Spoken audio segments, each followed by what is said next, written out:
देखिए, राजनेताओं को कुछ सुझाव देने के पहले अगर वो अपने जीवन में उसका आचरण करते हों तो लोग उसको स्वेच्छा से मानते भी।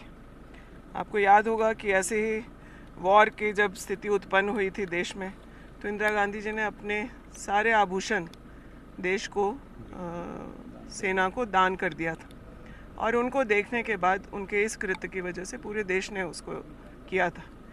अभी जो देश के प्रधानमंत्री हैं, वो जब राज्यों में चुनाव चल रहे थे, तब तक उन्हें कोई देश पर आने वाले संकट को लेकर के उन्होंने एक शब्द नहीं कहा, और अब अचानक इन बातों को कह रहे हैं।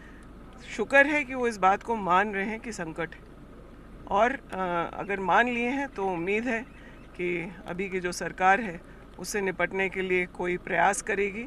लेकिन इसमें जिस तरीके से या जो रिकॉर्ड रहा है अभी की सरकार का, जो केंद्र में है, रिकॉर्ड यही रहा है कि जनता परेशान हुई है और इनके पार्टी के नेता आराम से अपने अपने जगहों पर सुरक्षित रहें। तो ये दिखावे के लिए चीज़ों को कहना, अभी तो लगातार आ रहा है कि केंद्रीय मंत्री के काफिले में कितने लोग, मुख्यमंत्री के कार्यक्रम में कितने लोग, शपथ ग्रहण में कितने लोग, तो वो पहले प्रैक्टिस करके उसके बाद कोई प्रीच करे तो अच्छा लगता है। लेकिन इस तरह से जनता से सारे त्याग कराते रहें और खुद इलेक्शन मोड में देश में सत्ता पे कैसे काबिज रहें मैनिपुलेट करने के लिए, तो ये चीज़ें जनता देख रही है। और इतिहास में जब भी परेशानी पड़ी है देश पर या परेशानी आई है, जनता ने बढ़ चढ़ करके देश के लिए सर्वस्व भी अपना त्याग किया है। लेकिन अभी की जो स्थिति है, वो स्थिति में अगर देश को लाने का किसी ने काम किया है तो वो अभी के केंद्र की सरकार है।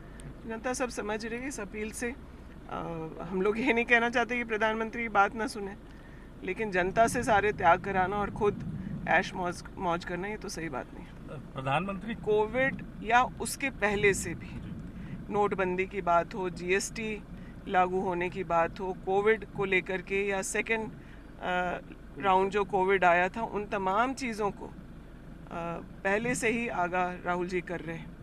एक विजनरी लीडर का यही काम होता है कि अपने देश को संभालने बचाने के लिए चीज़ों को पहले से भांप लें और उसके हिसाब से उसके लिए प्लान कर लें, तैयारी कर लें। लेकिन यहाँ पर ये हो रहा है कि जब संकट आकर के दरवाजे पर खड़ा हो जा रहा है, तब होश में राजनेता आ रहे हैं या देश के प्रधानमंत्री आ रहे हैं। देश को बहुत पीछे धकेल देने का काम इन लोगों ने किया है। और राहुल गांधी जी की बात को ही अगर ध्यान से सुन लें, ना दें श्रेय किसी बात का, लेकिन कम से कम उनके सुझाव को, उनकी बातों को गौर करके अगर काम कर लेंगे तो शायद अभी के भी सरकार का कुछ फ़ायदा हो जाएगा। देश की जनता परेशान होने से बच जाएगी, आर्थिक संकट से बच जाएगी, धर्म के कई विवाद, जाति के कई विवाद से, परेशानी से बच जाएगी और सरकार को बेहतर चला सकते थे। लेकिन विपक्ष का सुनना नहीं। ऐसा तो नहीं है कि सिर्फ पक्ष ही सही बात करती है, कभी तो अच्छे सुझाव विपक्ष से भी आ जाते हैं, तो उसको एक्सेप्ट करना चाहिए। लेकिन अब नहीं कर रहे हैं तो अब देश की जनता समझाएगी आगे।